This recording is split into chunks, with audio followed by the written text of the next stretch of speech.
Shalom, shalom, shalom la famille, shalom. Que mon Dieu vous bénisse abondamment au nom puissant et glorieux de Jésus-Christ. À tous mes enfants spirituels à travers le monde, Canada, États-Unis, Chine, Japon, toute l'Afrique, l'Europe, que mon Dieu vous bénisse. Nous sommes au dernier mois de l'année. La Bible déclare, soyez reconnaissants. Toute notre reconnaissance à l'Éternel, déjà de nous avoir gardés durant 11 mois, et nous voici aujourd'hui le 5 décembre 2024.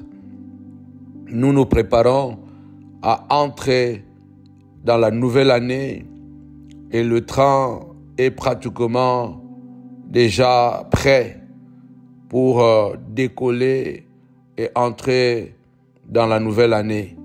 Je voudrais souhaiter à chacun de nous bon jeûne et prière de cette fin de l'année.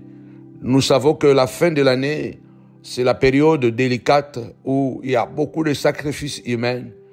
Il nous faut beaucoup de sagesse et de prudence où que nous soyons, quoi que nous fassions. Redoublons la vigilance et surtout prions beaucoup. Pour ceux qui sont en train de jeûner avec nous, c'est un jeûne prière végétarien où nous jeûnons de minuit à 18 heures. Nous mangeons que les fruits et le légume jusqu'au 31 décembre. Méga veillée de prière. J'invite le peuple de Dieu de ne pas rater en aucun cas cette grande nuit de la traversée 2024-2025. La nuit des exploits. Le Seigneur m'a ouvert les yeux et j'ai vu que le 31, Dieu était descendu au milieu de nous à travers la nuée et une nuée extraordinaire. Je crois que Dieu va faire beaucoup de choses l'année qui commence 2025. Mais pour commencer 2025, nous devons terminer 2024 avec force et puissance. Voilà pourquoi nous vous invitons à inviter massivement vos frères, vos amis et surtout que toute la famille soit réunie dans cette nuit du 31 décembre, papa, maman et les enfants, parce que nous voulons, bien-aimés dans le Seigneur, recevoir de la part du Seigneur quelque chose de très spécial pour pouvoir affronter 2025 avec détermination. Alors nous sommes en train de jeûner. Nous rappelons que il n'y aura pas la viande, ni poisson, ni poulet, ni coca, ni Fanta, ni jus de pomme, ni jus d'orange. Donc nous allons seulement boire beaucoup d'eau, manger beaucoup de fruits et beaucoup de légumes. D'une manière, nous sommes en train de nous désintoxiquer pendant 30 jours, car notre corps a aussi bu beaucoup de jus, beaucoup de coca et de Fanta. Donc, c'est aussi un moyen, à travers de ces gènes végétariens, de pouvoir purifier le sang, purifier les organes internes, en jeûnant, en buvant de l'eau. Et je crois que c'est un processus aussi de la bonne santé au nom puissant et glorieux de Jésus-Christ. Alors, ce soir, je voudrais d'abord exhorter, enseigner quelque chose. Et ensuite, nous allons prier le Seigneur. Je voudrais dire à quelqu'un que Jésus sait ce dont tu as besoin. Donc, rappelle-toi que Dieu connaît tes besoins. Dieu sait exactement ce que tu as besoin. Bien-aimé, je dirais à quelqu'un d'emblée, même quand Dieu se tait, cela ne veut pas dire qu'il n'est pas en train de travailler. Quand Dieu se tait, c'est parce que le travail n'est pas encore fini. Mais quand le travail va finir, Dieu parlera encore. Dieu est en train de préparer quelque chose. Il se peut qu'il est là calme, tranquille, comme s'il ne voit rien. Mais je voudrais rappeler que Dieu sait tout de toi. Dieu connaît mes besoins. Il sonde le cœur et le rein. Il connaît que tu es malade. Mais il attend son heure. Il connaît que tu es en train de pleurer, mais il attend son heure. Il sait que tu es en train d'être persécuté, Mais il laisse cette persécution afin de pouvoir renforcer ta foi, te rendre plus solide. Alléluia. Car après cette tentation, après cette épreuve, après cette persécution, après ce combat que tu auras traversé, tu ne seras plus la même personne. C'est pourquoi Dieu donne l'impression de se taire. Et pourtant, il est là. Et pourtant, tu es dans sa présence. Mais il fait comme si il ne voit pas, il n'écoute pas. Mais il connaît tes besoins. Alors, nous allons partager dans le livre de Matthieu, au chapitre 14, nous allons lire à partir du verset 13. C'est formidable cette histoire de la multiplication de pain. Dieu, en 2025, il y aura des choses exceptionnelles. Parce que 2025, c'est l'année des exploits. Psaume 60, verset 14. C'est le verset que Dieu nous a donné pour l'année 2025. Avec Dieu, nous ferons des exploits et il écrasera nos ennemis. Alors, bien-aimés, nous allons lire Matthieu chapitre 14 à partir du verset 13 jusqu'au verset 21. Ça m'a beaucoup fortifié et je voulais partager ça aujourd'hui avec la famille. N'oubliez pas de pouvoir soutenir la nuit de la traversée.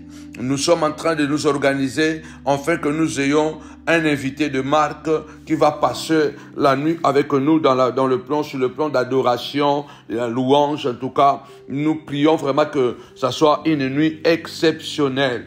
Alors, nous allons mettre notre PayPal là, nous allons mettre notre RIB là, et l'adresse si vous voulez envoyer en chèque, si vous voulez envoyer votre contribution à travers le PayPal, il y a PayPal. Si vous voulez envoyer votre contribution à travers le RIB, faites-le, ou soit à travers le MoneyGram, à travers de Western Union ou RIA, appelez-nous et nous allons vous donner les données. Ne mettez pas à mon nom parce que je n'ai pas assez du temps. Alors que mon Dieu vous bénisse abondamment au nom puissant et glorieux de Jésus-Christ. Alors, shalom, shalom, partagez, j'allais oublier encore, partagez. Nous sommes en train de nous battre afin de pouvoir revenir plus fort qu'avant. Le langage de l'Internet, c'est le partage, c'est le like, c'est les commentaires. Donc, dès que tu entres les Habakkuk, likez déjà la vidéo. Une fois que tu as liké, commenté. Et une fois que vous avez commenté, commencez maintenant à partager, partagez. Une fois que vous avez partagé, commentez. Mais likez d'abord. Vos likes vont permettre que les algorithmes puissent pousser, n'est-ce pas, propulser nos vidéos de l'avant. Nous allons lire la parole de Dieu dans Matthieu chapitre 14, au verset 13 jusqu'au verset 21. À cette nouvelle, donc à la mort de Jean-Baptiste, Jésus apprendra que Jean-Baptiste est mort décapité par l'ordre d'Hérode qui veut satisfaire la fille d'Hérodias qui avait dansé et qui, par l'instigation de sa maman, avait réclamé la tête de Jean-Baptiste. Et j'ai médité ça ce soir, dans la journée. Ça m'a beaucoup fait réfléchir. Mais ce n'est pas mon message ce soir. La Bible dit, à cette nouvelle, quand Jésus apprend que Jean-Baptiste a été assassiné, Jésus partit de là dans une barque pour se retirer à l'écart dans un lieu désert. Je fais une parenthèse ici. Il y a des choses, bien aimés dans le Seigneur, dans la vie, il faut être prudent et savoir interpréter le langage du temps, le langage de l'environnement. La Bible déclare, quand la prudence fait défaut, le peuple tombe. Nous avons besoin d'avoir beaucoup de prudence et de faire très attention. Souvent, nous sommes surpris parce que nous sommes beaucoup de fois naïfs. Quand on attend une nouvelle, on attend un bruit, au lieu de nous éloigner, au lieu de nous écarter, au lieu de nous cacher un temps, de pouvoir chercher la face de Dieu, qu'est-ce que nous faisons? Nous restons dans la distraction et nous restons à côté. Mais la Bible déclare que quand Jésus apprend cette mauvaise nouvelle tragique, la Bible dit que Jésus va partir de là, n'est-ce pas? Et il part de là dans une barque. La Bible déclare que Jésus part de là dans une barque pour se retirer se retirer à l'écart dans un lieu désert. Vous voyez, il s'est retiré. Tapez-moi 5 fois. retirer, retirer, retirer. Il y a des situations quand tu sens que ce n'est pas bien, retire-toi. Retire-toi. En 2025, dès que tu sens que ça sent mauvais, retire-toi. Les mauvais compagnons corrompent les bonnes mèches. Fais attention parce que le diable rôde comme un lion rugissant. Je dis bien que c'est tout simplement une parenthèse. Jésus s'était retiré dans un lieu désert. Pourquoi? À l'écart. Parce qu'il y avait une mauvaise nouvelle qui était arrivée et il a décidé de s'écarter pour aller chercher le Seigneur dans le calme et dans la tranquillité. Et la Bible déclare que la foule l'ayant su, sortit des villes et les suivit à pied. 14. Quand il sortit de la barque, il vit une grande foule et fut ému de compassion pour elle. Il guérit le malade. Le soir étant venu, les disciples s'approchèrent de lui et dirent, « Ce lieu est désert et l'heure est déjà avancée. Envoie la foule afin qu'elle aille dans les villages pour s'acheter des vivres. » Jésus leur répondit, « Ils n'ont pas besoin de s'en aller. Donnez-leur vous-même à manger. » Mais ils lui dirent, nous n'avons ici que 5 pains et 2 poissons. Et il dit, apportez-les-moi. Il fit asseoir la foule sur l'herbe, prit les 5 pains et les 2 poissons, et levant les yeux vers le ciel, il rendit grâce. Puis il rompit le pain et le donna aux disciples qui les distribuèrent à la foule. Tous mangèrent et furent rassasiés, et l'on apporta 12 paniers pleins de morceaux qui restaient. Ceux qui avaient mangé étaient environ 5000 hommes, sans les femmes et les enfants. Regardez comme je suis en train de dire ici, l'exhortation ou la prière de ce soir, mon Dieu connaît tout. Mon Dieu connaît mon problème. Mon Dieu connaît les problèmes de mes enfants. Mon Dieu connaît les problèmes de mon foyer. Dieu connaît les problèmes. La Bible déclare que Jésus, quand il sort de la barque, après avoir passé un temps dans la prière à cause de la mauvaise nouvelle qu'il avait appris, la décapitation de Jean-Baptiste, il s'est écarté dans le désert, il a pris le temps de prier, et puis la Bible déclare, en prenant la barque, beaucoup de gens l'ont suivi dans le désert, et quand il arrive à la rivière, la Bible déclare, lorsque il sort de la barque, et il voit une grande foule immense qui est venue vers lui, assoiffé de recevoir quelque chose. Ce qui m'intrigue ici, la Bible déclare que quand il sortit de la barque, il vit une grande foule. Il fut ému de compassion, il guérit le malade, et le soir étant venu, les disciples s'approchèrent de lui et dirent, « Ce lieu est désert et l'heure est déjà avancée. Renvoie la foule afin qu'elle aille dans le village pour s'acheter des vivres. » Je me suis posé la question, est-ce que Jésus ne regardait pas l'heure? Est-ce que Jésus ne voyait pas que c'était déjà le soir? Est-ce que Jésus ne voyait pas que c'était un lieu désert? Est-ce que Jésus s'en foutait de la situation des gens qui étaient venus auprès de lui? Tapez-moi 5 fois attitude, attitude, attitude. Je voudrais bien que pendant cette période de jeûne et prière, que nous puissions changer notre attitude face à la parole de Dieu. La parole de Dieu déclare, bien-aimés dans le Seigneur, au commencement était la parole. Et la parole était avec Dieu et la parole était Dieu. Si vous avez goûté que le Seigneur est bon, approchez-vous de lui. Désirez, comme les enfants, bébés, les nouveau-nés, le lait spirituel qui est la parole. Dieu dit à Josué que ce livre de la loi ne s'éloigne point de ta bouche. Le psalmiste est en train de dire, mon âme a soif de Dieu, comme une biche soupire après des courants d'eau. Ainsi mon âme soupire après toi, ô Éternel. Mon âme a soif de Dieu. Mon âme a soif de Dieu vivant. Quand irai-je, quand paraîtrai-je? Ce peuple qui est venu vers Christ avait la soif de l'écouter, avait la soif de la parole de Dieu, avait la soif. C'était un peuple qui est venu parce que Ils avaient soif d'écouter quelque chose. Ils avaient soif de recevoir la parole. Lorsque nous nous approchons auprès du Seigneur avec la soif d'écouter cette parole, il nous arrive que nous oublions même nos désirs, nos besoins, nos priorités. Et en ce moment-là, nous pratiquons Matthieu chapitre 6, je crois, verset 33. Cherchez d'abord le royaume des cieux et la justice, et sa justice, et le reste vous sera donné par-dessus. Lorsque nous commençons à nous approcher profondément de ce Dieu-là par l'amour, par la passion, par la soif, comme une biche soupire après des courants d'eau. Ainsi mon âme soupire après toi. Mon âme a soif de Dieu. Tapez-moi 5 fois soif, soif, soif. Il est écrit, il donne du pain seulement à celui qui a, il donne du pain seulement à celui qui a faim. Il donne de l'eau seulement à celui qui a soif. Parce que celui qui est rassasié foule au pied même un rayon de miel. Nzamba na posa to poussa n'est pas naïe. Nanzala, na posa, to poussa n'est pas naïe na posa. Webi mutoza na posa ya mai. Abosa na kakaza nanzala. Quelqu'un qui a la soif, il peut oublier qu'il a faim. Parce que la soif est tellement intense.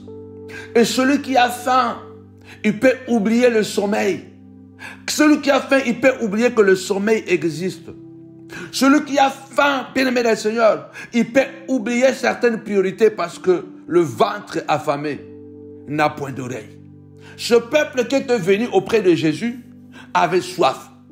Lève ta voix et dis ce soir, Papa, nous sommes là, Papa, au nom puissant et glorieux de Jésus. Pendant cette période de la prière, Père éternel, nous voulons recevoir quelque chose de toi. Mets la soif dans mon cœur. Mets la faim dans mon cœur. Mon âme a soif de toi. Mon âme a soif de toi. Mon âme a soif de toi. Mon âme a faim de toi. Je voudrais manger. Je voudrais écouter. Je voudrais recevoir. Regardez le mystère ici, l'attitude de ces gens. Ils étaient tellement assoiffés. Ils étaient tellement assoiffés. Ils avaient tellement faim de voir Jésus, tellement faim d'écouter la parole qu'ils ont oublié qu'ils avaient besoin de manger. Ils avaient tellement de cette nourriture spirituelle. Ils avaient tellement de cette nourriture de Dieu. Ils avaient tellement besoin de la prière de Jésus qu'ils ont oublié la nourriture. Bien-aimé, il est important de temps en temps dans la vie d'oublier la nourriture physique et de nous concentrer dans la nourriture spirituelle. Car notre corps n'est pas composé seulement de la matière, mais aussi de l'esprit. Ces gens, 5000 hommes, sans compter les femmes et les enfants. Selon les statistiques, il est dit, il y avait à peu près 15 000 personnes. Mais tout le monde a oublié la nourriture physique. Oubliez un peu la viande. Oubliez un peu le Coca-Cola. Oubliez un peu le Fanta et nourris ton esprit dans cette période de combat spirituel. Tu traverses des moments très délicats. Tu traverses des situations très délicates. Tu es dans un environnement très dangereux. Or, il faut que tu puisses désirer nourrir ton esprit. Sois passionné de la parole de Dieu. Médite la parole de Dieu. Passe le temps dans la prière.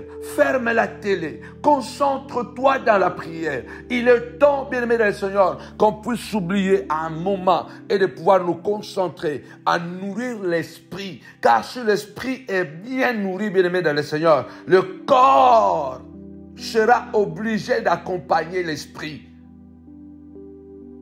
Il est important. Tu dois prier, Seigneur, j'ai besoin d'avoir cette soif. Besoin d'avoir cette faim.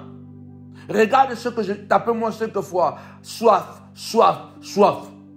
Souvent, nous ratons de bénédictions dans la présence de Dieu parce que notre attitude n'est pas convenable. Nous ne venons pas vraiment pour l'écouter. Nous ne venons pas vraiment pour recevoir quelque chose de lui. Bien-aimés, il y a des situations dans la vie qui nous font perdre, bien-aimé le Seigneur, certaines priorités. Tu avais une priorité, mais à cause d'un problème qui est arrivé, tu as changé tes programmes. Je déclare au nom puissant de Jésus, à cause de ce que le Seigneur va faire, le programme va changer. Peut-être que tu n'avais pas le programme de jeûner, le programme de prier, mais le programme doit changer parce que les moments sont difficiles, les temps sont difficiles.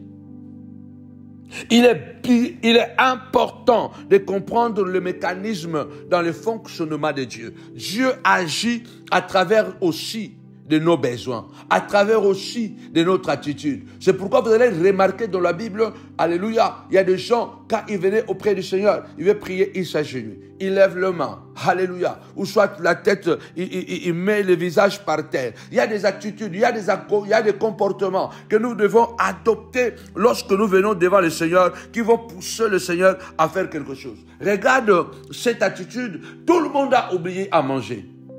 Tout le monde a oublié à manger. Même le petit garçon qui avait amené sa nourriture, son pique-nique, 5 pains et 2 poissons. Il a oublié à manger parce qu'il mangeait quelque chose qui était beaucoup plus important. Oublie un peu cette période. Oublie un peu la nourriture. Tu y en as dans le frigo, mais ne le mange pas. Tu y en as dans le frigo, mais ne le bois pas. Tu y as ça dans le placard, mais ne le cuisine pas. Concentre-toi dans la prière, parce que le temps est mauvais. Prépare-toi à entrer dans une nouvelle dimension. Avec le Seigneur, Dieu répond lorsque nous disposons nos cœurs. Il dit, mon fils, donne-moi ton cœur. Ne passe pas ton temps dans la distraction. Personne ne regardait l'heure. Personne ne regardait l'heure que, oh, il est bientôt soir, il va faire bientôt nuit. Comment on va faire pour manger? Tout le monde a oublié la notion du temps. Parce qu'ils étaient devant le temps. Ils étaient devant celui qui maîtrise le temps. Ils étaient devant celui qui dit, alléluia, je suis l'alpha et l'oméga. Celui qui a créé le temps. Celui qui peut arrêter le temps. Celui qui peut suspendre le temps. Celui qui peut prolonger le temps. Celui qui peut écourter le temps. Ils étaient devant le temps parce que lui, il est le temps. Et son temps à lui, c'est un temps éternel. C'est un temps qui n'a ni début ni fin. Quand on est avec le temps, pas le temps des hommes, mais quand on est avec le temps de Dieu, parce que le temps de Dieu, c'est l'éternité. Et dans l'éternité, il n'y a pas la notion de soir et de matin. De midi au quoi. Il n'y a pas la notion d'un soir, d'un matin ou d'une nuit. Non, non, non, non. Dans le temps de Dieu, dans l'éternité de Dieu, tout est présent. Donc Dieu n'a pas besoin de se préoccuper qu'il est 18h, il est 20h, comment on va faire. Dieu n'a pas besoin de se préoccuper. Et lorsque nous entrons dans cette dimension-là et que nous sommes dans sa présence, il y a certaines prophéties qui sont retardées. Mais puisque nous sommes dans sa face, puisque nous sommes face à face avec lui, nous allons sentir quelque chose. La soif de Dieu à nous va nous pousser à continuer à consommer la promesse, à continuer à croire qu'avec Dieu, nous ferons des exploits, que 1000 tombent à mon côté, 10 000 à ma droite, je ne serai pas atteint. Il n'est pas un homme pour mentir, ni être humain pour changer d'opinion. Ce qu'il a dit, il le fera, puisque dans sa présence, toutes choses sont devenues possibles et possibles. Lorsque nous sommes dans sa présence, bien-aimé dans le Seigneur, le temps s'arrête. Même le petit garçon a oublié qu'il avait 5 pains et 2 poissons. Il avait oublié la nourriture physique.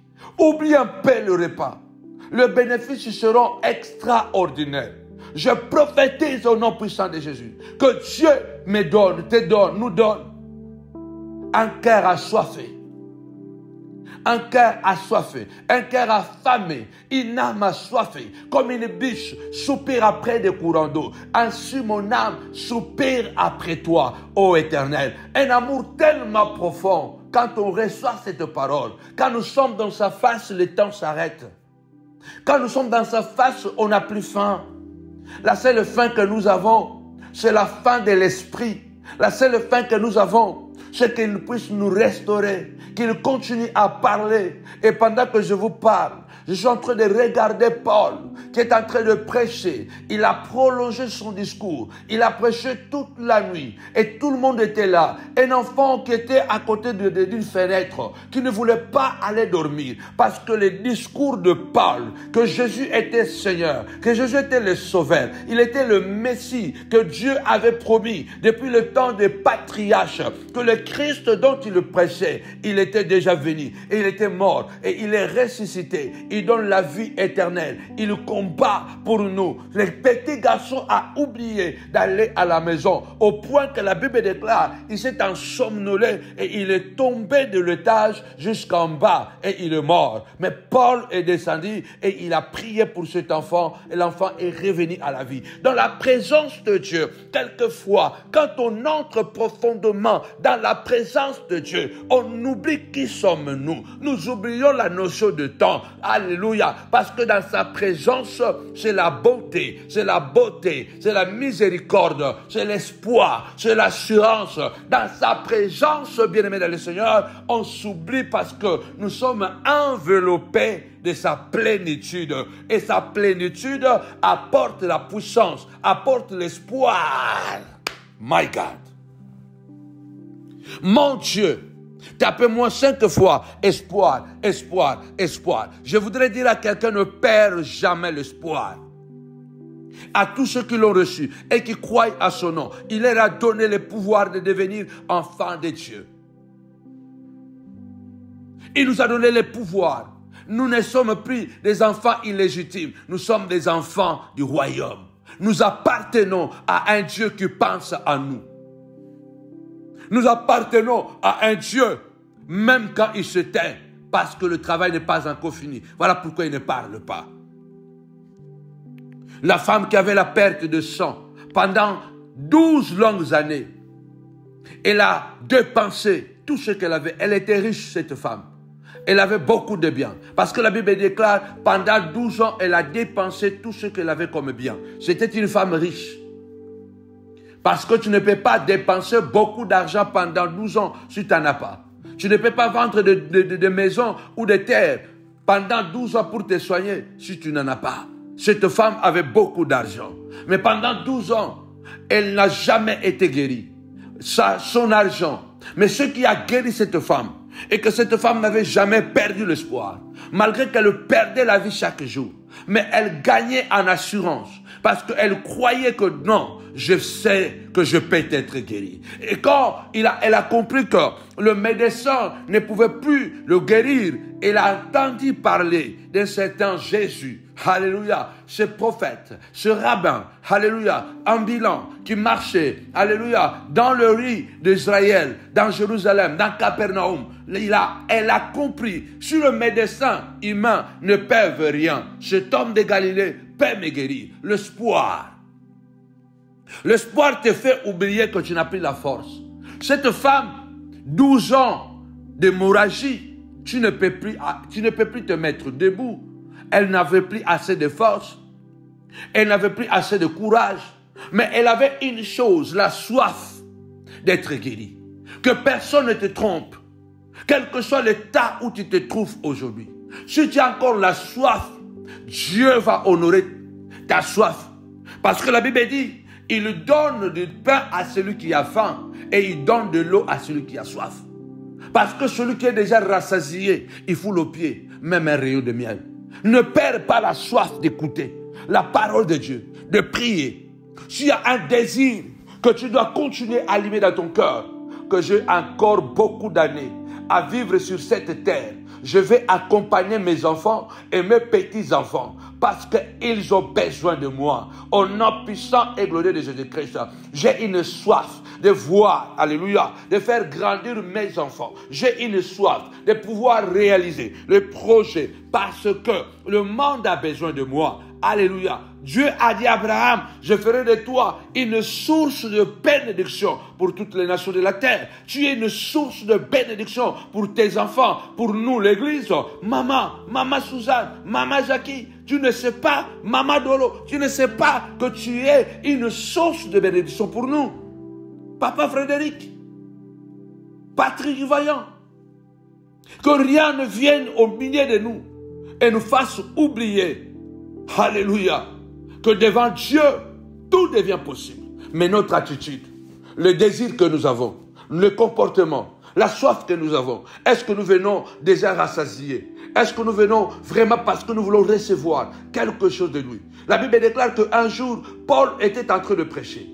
Et pendant sa prédication, à part l'enfant dont je parlais, pendant sa prédication, il regarde un homme qui était boité, paralytique. La Bible dit que Paul le regarde. Et quand Paul le regarde, le paralytique regarde Paul. La Bible dit que Paul comprit qu'il avait la foi pour être guéri. Aïe, aïe, aïe. Et la foi que tu ne mourras pas. Et la foi que tu entreras. Alléluia. Et la foi que tu entreras dans le mariage. Et la foi que tu entreras dans la gloire. Et la foi que tu entreras dans la bénédiction. Et la foi que tu entreras dans ton élévation. Et la foi que tu guériras. Et la foi que cet enfant va guérir. Et la foi que cet homme va guérir. Et la foi que cette entreprise va marcher. Et la foi. La Bible dit que Paul l'a regardé et il a compris qu'il avait la foi pour être guéri. Il avait la foi. Dieu peut nous regarder et voir vraiment que nous avons la foi. Je déclare au nom puissant de Jésus que la soif naisse dans ton cœur. Garde la foi, le besoin, le désir, la soif, la faim, que je veux être guéri, que je veux voir l'accomplissement. Ça fait des années, Seigneur de gloire, que je ne vois pas cet accomplissement. Va et paie, demande à Habakkuk. Habakkuk dit, j'ai crié à la violence. Dieu n'écoute pas. J'ai crié à la force. Dieu ne répond pas. Alors je me suis dit que la loi n'a plus de vie. La justice n'a plus de force. Parce que le mal est en train de triompher sur le bien. Quand Habakkuk finit de dire ça, Dieu lui dit, je vais faire une œuvre en vos jours. Habakkuk, tu ne croirais pas si on te l'a raconté. Je dis ceci ce soir, en tant que serviteur de l'Éternel, que Dieu t'annonce une bonne nouvelle, qu'il va faire quelque chose. Même tes ennemis ne croiront pas. Même ta famille ne croira pas. Dieu va opérer un miracle. Dieu va faire quelque chose. Il dit à Habakkuk, que tu es fatigué. Le méchant est en train de triompher sur le juste. Le mal est en train de triompher sur le bien. Je suis resté calme. Je ne parle pas. Mais je voulais te rappeler tout simplement que je vais faire une œuvre. Je vais faire quelque chose. Tapez-moi 5 fois œuvre. Œuvre. Dis avec moi que Dieu va faire quelque chose qui va étonner l'entourage. Dieu va faire quelque chose à travers de tes enfants. Dieu va les propulser dans les niveaux, dans le sommet. Mais ça ne sera pas par le vol, par la haine, par le mensonge, par l'impudicité, par les assassinats, par la manipulation. Non. Ils seront propulsés parce que Dieu aura fait quelque chose. Mais il le fait au moment où toute une période, il ne dit rien. Pendant que les gens t'insultent, il ne dit rien. Pendant que les gens sont en train de manipuler ton image, noircir ton témoignage, Dieu ne dit rien. Quand il ne dit rien, ne veut pas dire qu'il ne travaille pas. Il continue à travailler. Il continue à travailler. Il ne dit rien. Il se tait parce que le travail n'est pas encore fini. Quand le travail va finir, il dira. Il le parlera. Quand le travail va finir, il dira que c'est bien et c'est très bien. Pendant qu'il n'est pas encore terminé, Dieu ne parle pas. Il y a des moments où Dieu se tait. Garde l'espoir. Dans sa présence, 5000 hommes, sans compter les femmes et les enfants, et depuis les grands jusqu'au bébé, personne n'avait faim pour manger. Personne n'avait plus besoin de quitter le lieu. Dans la présence de Dieu, on doit avoir cette soif, cette passion, de dire que pendant que je prie, alléluia, je suis tellement en amoureux. C'est pourquoi quand il y a des prières de 4 heures, quand il y a des prières de 4 heures, quand il y a des prières de 22 heures, quand il y a des prières bien-aimées, dispose-toi. Ça doit être le moment le plus intéressant, le plus sacré de la journée. Parce que c'est le moment où nous allons entrer dans une dimension hautement spirituelle. Pendant que je méditais ça dans la journée, j'étais tellement émerveillé. Parce que regardez, Personne n'a eu faim pour aller manger du pain ou du poisson. Même le petit qui avait son 5 pains, son pique-nique, il a oublié ça parce que la parole qu'il écoutait, le message qu'il recevait du Seigneur, dans la présence de Dieu, on oublie qui nous sommes. On oublie même nos besoins. On oublie même que nous sommes malades parce que nous sommes devant celui qui guérit. Nous sommes devant celui qui guérit. Souvent, c'est notre attitude dans la présence de Dieu qui empêche la main de Dieu de nous toucher.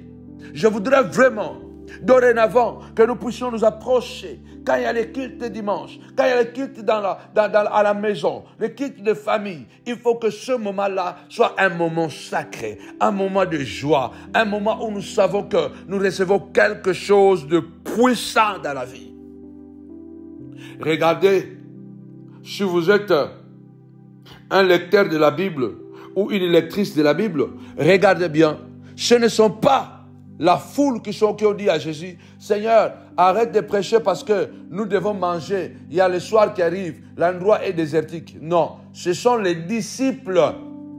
Ce sont les disciples qui sont allés voir Jésus. Ils ont dit, Seigneur,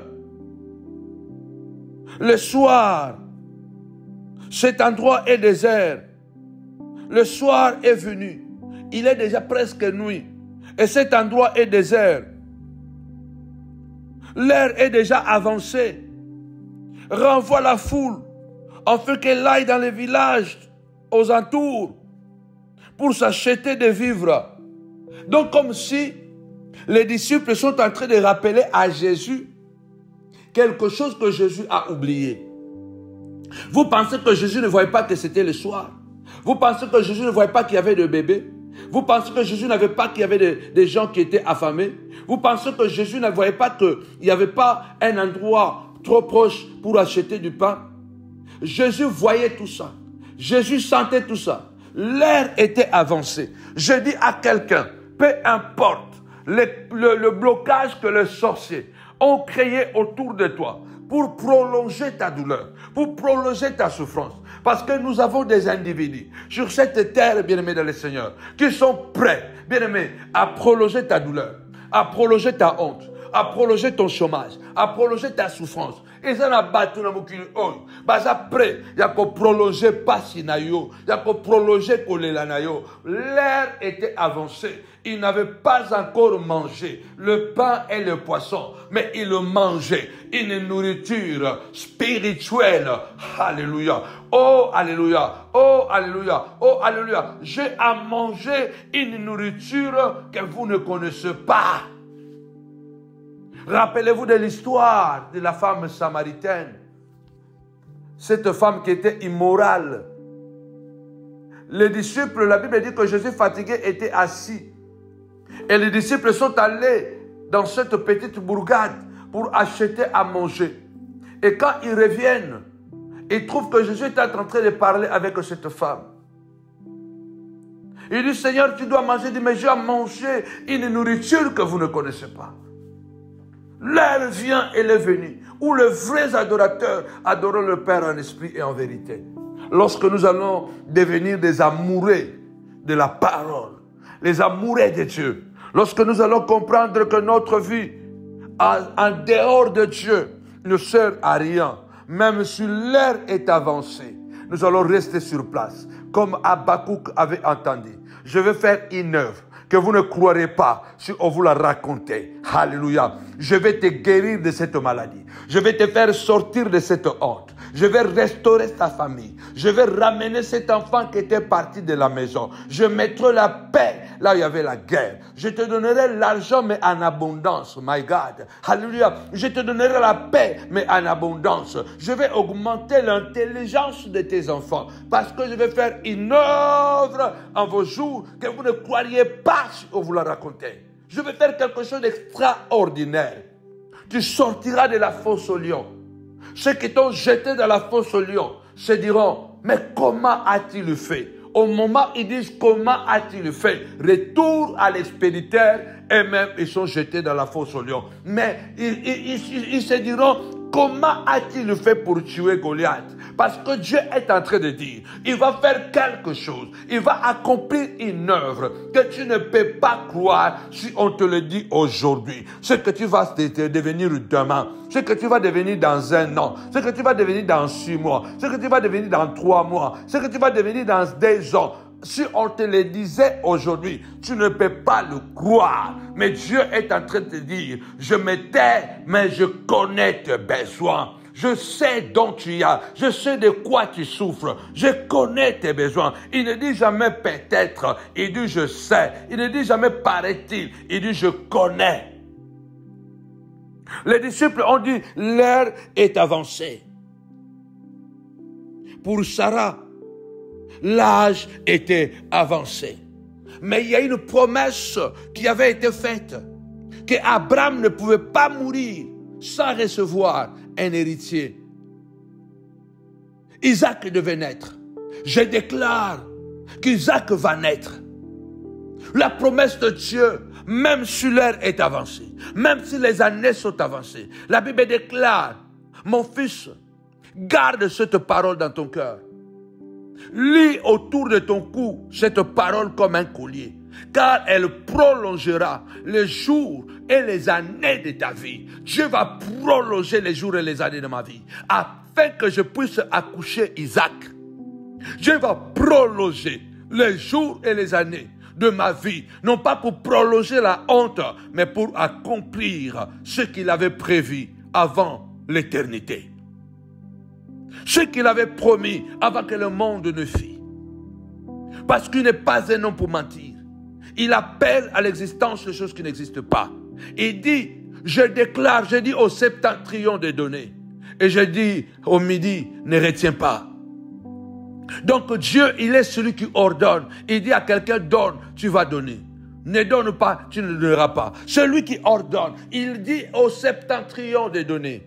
Au midi, ne retiens pas. Sarah, l'âge était avancé. Ici, les gens, le temps, l'heure était avancée. Mais le Seigneur ne dit rien. Combien nous sommes désolés, fatigués, parce que nous avons prié pendant 5 ans. Nous n'avons pas encore vu le résultat. Nous avons prié pendant 10 ans. Il y a des choses que nous ne voyons pas encore. Mais reste comme Habakkuk, quand il a entendu, je vais faire une œuvre que tu ne croirais pas si on te l'a raconté. Habakkuk dit, hélas, je reste à mon poste. Je vais continuer à veiller. Je reste à mon poste. Personne ne va me déplacer de mon mariage. Personne ne va me déplacer de mon travail. Personne ne va me déplacer de mon église, de mon assemblée. Personne ne va me déplacer pour changer la trajectoire de mes enfants. Je suis déterminé à donner à mes enfants le meilleur. Je suis déterminé à donner ma vie en sens. My God. Je reste à mon poste parce que Dieu a fait la promesse qu'il va réaliser quelque chose qu'on ne croirait pas si on nous l'a raconté. Dieu va surprendre les gens. Dieu va surprendre, bien-aimé le Seigneur, les ennemis de ta vie. Dieu va surprendre un Potiphar. Dieu va surprendre la femme de Potiphar. Dieu va surprendre Goliath, qui croyait que David n'était qu'un petit jeune garçon, que c'était facile de tuer Goliath. Il y a des gens qui croyaient que c'était facile de te détruire. Les années après, ils comprennent que le mauvais sort qu'ils ont lancé est tombé à l'eau. La honte qu'ils ont préparée est tombée à l'eau. Les mensonges qu'ils ont préparés, les calomnies qu'ils ont jetées dans l'arène publique, les manipulations, les complots qu'ils ont faits, ils ont compris que tu es encore debout. Parce qu'ils ont ignoré que tu étais dans la face de l'Éternel. Ils étaient dans la face de Christ. Ils étaient dans sa présence. Habakkuk dit, je reste à mon poste. Et je reste à mon poste. Et je continue à veiller. Et pendant que Habakkuk est dans son poste, il entend seulement écrire la prophétie. Grave-la sur une table de pierre, afin qu'on la lise couramment. C'est une prophétie dont les temps sont déjà fixés. Elle ne mentira pas. Si elle tarde, attends-la. Attends-la. car elle s'accomplira. Elle s'accomplira, certainement. Je viens déclarer ce soir, au nom puissant et glorieux de Jésus-Christ de Nazareth, la prophétie de Dieu va s'accomplir. Je déclare, malgré que l'ère est avancée, les années sont avancées, l'âge est avancé, je prophétise au nom puissant et glorieux de Jésus-Christ. Alléluia. Il y a quelqu'un qui sera surpris. Goliath sera surpris. Alléluia. Potiphar sera surpris. Qui a crié? Potiphar ne pouvait pas croire que Joseph deviendrait son chef. Potiphar ni la femme de Potiphar qui ont envoyé Joseph en prison. Je suis en train de voir dans mon esprit. Dieu va faire l'exceptionnel. Dieu va faire l'extraordinaire. Dieu va faire quelque chose d'exceptionnel. Alléluia. Ça sera un exploit. Parce que, bien-aimé dans le Seigneur, les gens qui t'ont maltraité, les gens qui ont tout fait pour détruire ton témoignage, détruire ton mariage, détruire tes enfants, détruire ton ministère, détruire tes réseaux sociaux, ils étaient sûrs qu'ils ont réussi. Ils étaient sûrs. C'est comme dans la tour de Babel. La tour de Babel, quand on la construisait, ils étaient tellement unis. Ils avaient le même langage. Ils avaient le même mot. Ils avaient la même vision. Ils étaient déterminés. Alléluia, à construire cette tour d'abomination. Parce que Dieu avait dit, remplissez la terre. Alléluia. Dieu a dit, remplissez la terre au point de vue horizontal. Et il veut remplir la terre au point de vue vertical. C'est une abomination. Ils ont avancé. Et la Bible déclare, lorsque Dieu a vu que leur projet pouvait atteindre le ciel, Dieu s'est levé. Il a fait quelque chose, alléluia,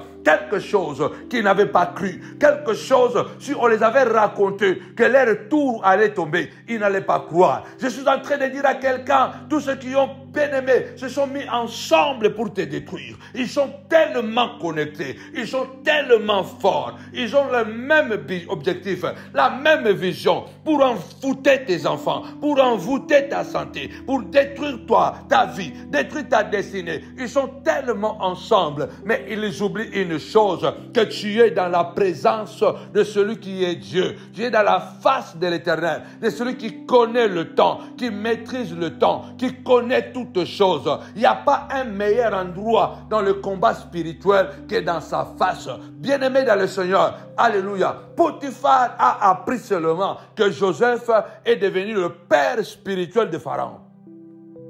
Potiphar a appris seulement que Joseph a pris le commandement de l'Égypte. Tu prendras le commandement de cette famille. Tu prendras le commandement de la ville là où tu es. Tu prendras le commandement du pays spirituellement, matériellement. Alléluia. Tu prendras le commandement. Et les ennemis qui étaient plus forts que toi, alléluia, ils deviendront bien aimés des subalternes. Parce que lorsque Pharaon a appelé Joseph, alléluia, dans son palais royal, il n'a pas consulté, alléluia, il n'a pas consulté qui que ce soit. Il n'a pas consulté qui que ce soit. Il n'a pas consulté Potiphar. Potiphar, j'ai appris que ce garçon avait tenté de violer ta femme. Donne-moi son dossier. Donne-moi son casier judiciaire. Pharaon ne l'a pas fait. Pharaon a élevé Joseph de son gré. Il a décidé et il a fait. Je voudrais dire à quelqu'un, l'élévation ne vient ni de l'Orient, ni de l'Occident, mais l'élévation vient de l'Éternel. Au moment marqué, Dieu te visitera. Et moi, je crois à cette période, Dieu va nous visiter. Dieu va nous visiter. Dans cette période, Dieu va nous visiter. Dans la prière, dans les jeûnes, Dieu va nous visiter. Alléluia. Et Potiphar apprendra seulement que tu as pris les commandements, les reines de l'Égypte. Alléluia. Que même Pharaon, alléluia, alléluia, même Pharaon est devenu ton fils spirituel. Il est le roi, mais il a donné le commandement de l'Égypte aux mains de Joseph. En tant que prophète de Dieu, je suis en train de déclarer au nom de Jésus, Dieu va surprendre nos ennemis. Dieu va surprendre les sorciers de ta famille. Malgré leur union, malgré le mauvais témoignage qu'ils ont propagé dans le sous-bassement, dans le secret, malgré cela, Dieu a décidé, si Pharaon n'a pas demandé les dossiers de Joseph, à combien plus forte raison Dieu ne demandera pas les dossiers dans les mains des sorciers, des aînés, de manipulateurs, des impudiques, des adultères, des femmes infidèles, des hommes infidèles, des prédicateurs pécheurs, charnels. Dieu ne demandera pas leur point de vue. Dieu ne demandera pas leur point de vue. Dieu t'élèvera parce que tu auras resté dans sa présence. En ce jour-là, bien-aimé le Seigneur, même l'enfant avait oublié son pain, ce 2 pains et ces 5 poissons. Il les a oubliés parce qu'il écoutait, il mangeait une nourriture, alléluia, spirituelle. Son cœur était assoiffé. Depuis les plus grands jusqu'au bébé, ce jour-là, personne dans sa présence, personne n'avait faim. Reçois cette parole, reçois cette prophétie, reçois ce miracle dans le nom puissant de Jésus. Ce sont les disciples qui se sont dérangés, qui se sont préoccupés. Bravo, il y a des gens qui se préoccupent de nous. On ne peut pas les en vouloir. Mais tant que nous sommes dans la présence de Dieu, nous dépendons de son calendrier. Et quand nous dépendons du calendrier de notre Dieu, nous devons changer d'attitude. Parce que Dieu, il a le temps qu'on appelle Kairos. Il a le temps qu'on appelle chrono. Dans le Kairos, c'est le temps marqué. C'est le temps précis. Dans le chrono, tout le temps est temps. Dans le chrono, il n'y a pas un temps précis. Il peut arriver à 12 heures, il peut arriver à 15 heures, il peut arriver à 17 heures, il peut arriver à 18 heures, il peut arriver à 19 heures. Il peut arriver à tout moment. C'est comme l'histoire de 10 vierges, 5 folles et 5 vierges, 5 sages. Ils attendaient l'arrivée de l'époux. Mais l'époux n'est pas arrivé au moment où on l'attendait. La Bible déclare, il a retardé son arrivée. Il a retardé son arrivée. Mais il est arrivé. Je dis à quelqu'un, les sorciers peuvent retarder même ton élévation, peuvent retarder ta grandeur. Mais cette grandeur arrivera. Parce que Dieu ne dépend pas du calendrier des hommes. Cette grâce arrivera. Cette bénédiction arrivera. Cette élévation arrivera. Quand ils sont allés demander à Christ, Seigneur, l'heure est avancée. Il est déjà soir. C'est très compliqué. Ces gens vont dormir sans manger. Il faut les renvoyer afin de pouvoir aller chercher à manger dans les villages. Écoutez la réponse du Christ. Ils n'ont pas besoin d'aller à gauche et à droite. Ils n'ont pas besoin de s'en aller. Donnez-les vous-même à manger. Ils n'ont pas besoin de quitter dans ma présence. C'est dans ma présence qu'ils vont manger.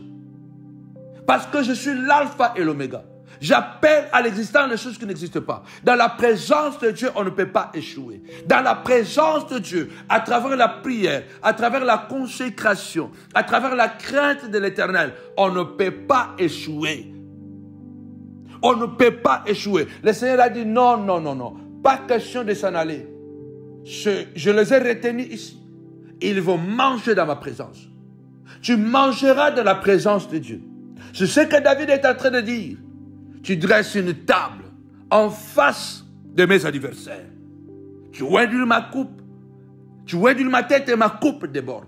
Mais en face de mes adversaires, tu dresses une table. Le Seigneur est en train de dire aux apôtres, non, ils ne seront pas bénis loin de moi. C'est dans ma présence. C'est moi qui va faire un miracle. C'est moi qui va produire quelque chose que vous n'avez jamais vu avant. Je vais faire quelque chose ce soir que vous n'avez jamais entendu ni jamais vu. Seigneur, il dit non, non, non, non, non, non. Ils n'ont pas besoin de s'en aller. Ils vont manger ici. Nous avons la nourriture ici.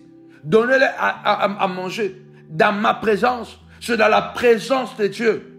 Restons dans la prière. Restons dans le jeûne. Restons concentrés dans la crainte de Dieu. Abandonnons le péché, la haine, la jalousie, l'infidélité, la manipulation. Que les démons de mammon, l'amour de l'argent ne nous dévient pas de l'évangile, de l'amour véritable de Dieu.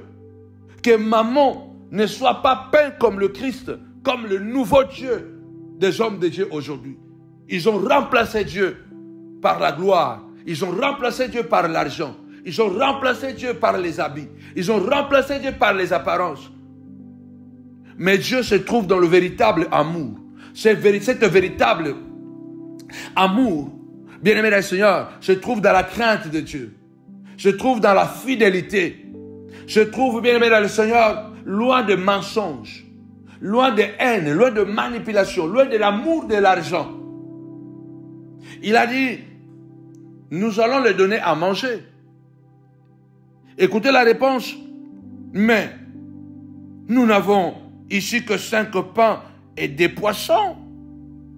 Nous n'avons ici que 5 pains et des poissons. Déjà, durant toute la journée, personne n'a mangé.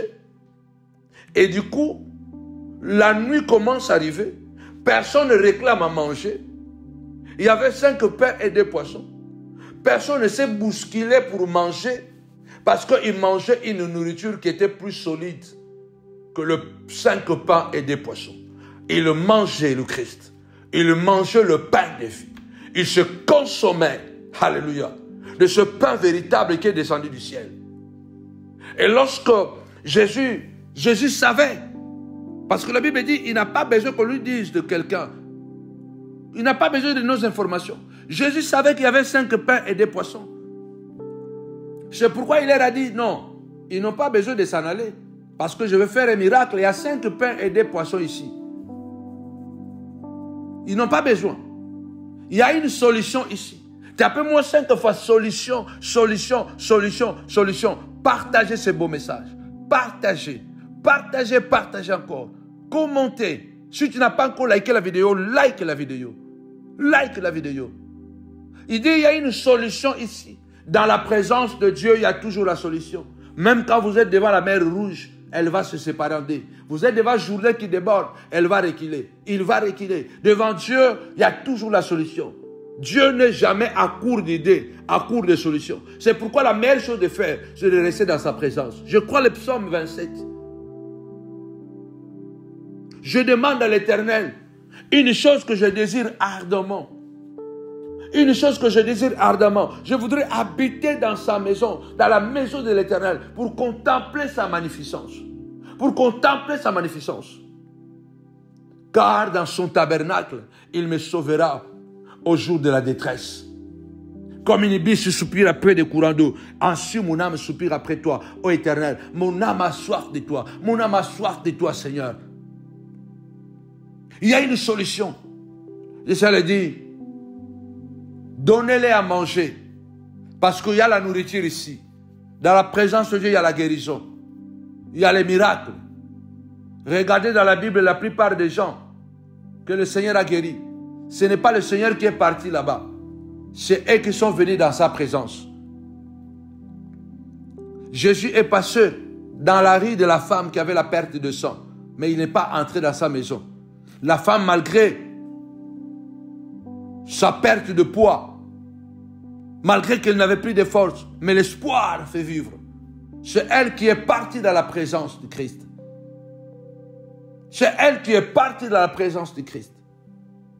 La femme qui était courbée pendant 18 ans, c'est elle qui est partie de la présence du Christ. Il est important de comprendre que dans sa présence, les choses changent. Jairus, c'est lui qui est parti de la présence de Christ. Il est allé chercher la présence de Dieu. Il s'est prosterné devant le Christ quand Jésus descendait de sa barque. Et il s'est prosterné dans la présence. C'est comme ça que la présence de Dieu est allée jusque dans sa maison. Et il entendit Talita Kumi. Parce qu'il est allé chercher la présence de Dieu. Parce que l'enfant était malade. Et pendant que la présence de Dieu venait, on lui a dit que l'enfant est mort. Mais la présence de Dieu, parce que dans ma présence, tout est possible. Quand la présence arrive dans la maison, Talita Kumi, jeune fille, lève-toi. L'enfant est ressuscité. Dans la présence de Dieu, il y a la solution. Et cette période particulièrement, restons dans la présence de Dieu. Pas de distraction. Je vais m'arrêter ici parce qu'il y a tellement de révélations. Jésus a multiplié 5 pains et 2 poissons.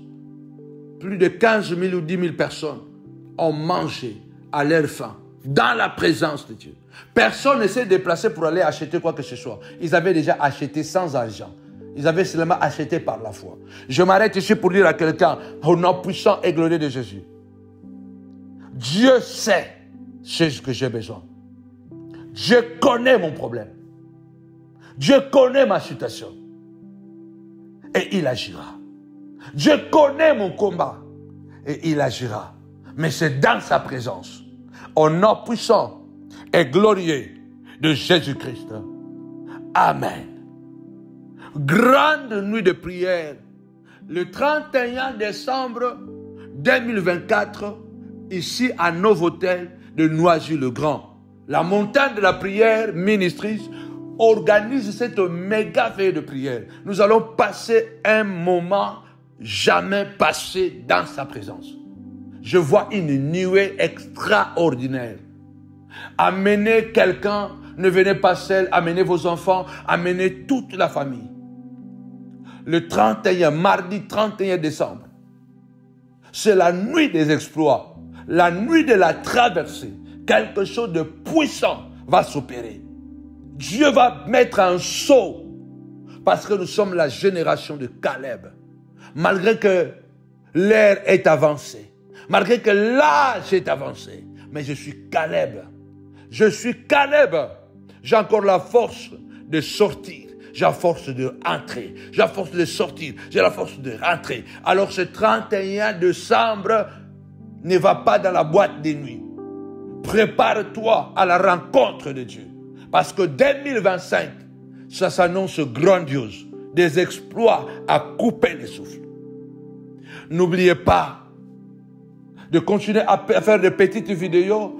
Envoyez-nous sur WhatsApp des petites vidéos. Encouragez des personnes afin de venir. Nous sommes à Noisy-le-Grand, à Novotel de Noisy-le-Grand. Que mon Dieu vous bénisse. Et nous rappelons, soutenez cette nuit de prière de 31 décembre. Envoyez-nous vos offrandes. Soutenez la montagne de la prière. Si Dieu vous met à cœur de payer un dimanche, n'hésitez pas. Nous sommes à Noisy-le-Grand, dans ce grand hôtel, Novotel 4 étoiles. 2 ans déjà passés que nous sommes là. C'est immense, c'est beaucoup de sacrifices. Si Dieu te met à cœur de payer un dimanche, n'hésite pas. Alors nous allons mettre ici le PayPal. Nous allons mettre aussi le PayPal, le RIB. Tu peux faire un virement, tu peux faire à travers le PayPal. Tu peux aussi envoyer un chèque. Il y a l'adresse en bas. Et je crois que le Seigneur te bénira et te bénira encore. Dieu sait ce dont tu as besoin. Dieu connaît tes besoins. Reste dans sa présence. Dieu connaît ce besoin. Dieu connaît tes besoins, pardon. Reste dans sa présence. Avec Jésus, c'est toujours possible. Je vous donne rendez-vous à 4 heures du matin. Bien-aimés, nous sommes là pendant 30 jours. 30 jours de jeûne et prière végétarien. Mangez, bien-aimés le Seigneur, beaucoup de fruits, beaucoup de légumes, buvez beaucoup d'eau, supprimez le Coca-Cola, supprimez le Fanta, supprimez le jus, supprimez, bien-aimés le Seigneur, toute boisson, bien-aimés dans le Seigneur, énergétique, supprimez la viande, le poisson, supprimez le poulet, supprimez le kwanga, le fumboa, supprimez ça. Préparons notre corps à une santé vigoureuse pour que 2025 soit vraiment l'année des exploits. Que mon Dieu vous bénisse abondamment. Au nom puissant et glorieux de Jésus-Christ. Amen. Kowena, que Dieu soit avec nous. Bye bye.